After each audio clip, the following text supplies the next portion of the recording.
les rats commencèrent à sortir pour mourir en groupe.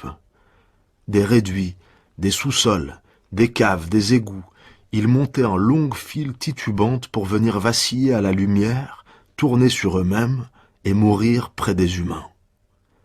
Le 28 avril, on annonçait une collecte de 8000 rats environ, et l'anxiété était à son comble dans la ville.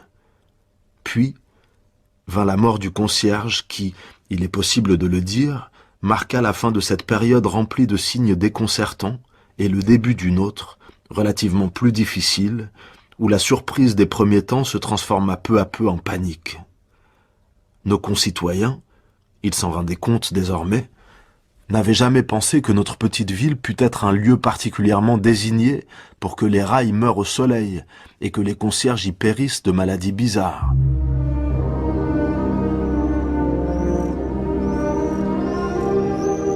En quelques jours à peine, les cas mortels se multiplièrent et il devint évident pour ceux qui se préoccupaient de ce mal curieux qu'il s'agissait d'une véritable épidémie. C'est le moment que choisit Castel, un confrère de Rieux, beaucoup plus âgé que lui, pour venir le voir.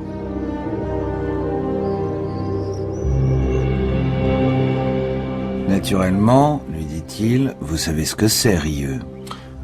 J'attends le résultat des analyses. Moi je le sais, je n'ai pas besoin d'analyse. Je fais une partie de ma carrière en Chine et j'ai vu quelques cas à Paris. Seulement on n'a pas osé leur donner un nom sur le moment.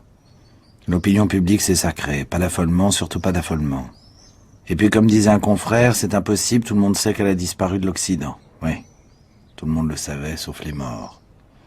Ah non, Rieux, vous savez aussi bien que moi ce que c'est. Rieux réfléchissait. Par la fenêtre de son bureau, il regardait l'épaule de la falaise pierreuse qui se refermait au loin sur la baie.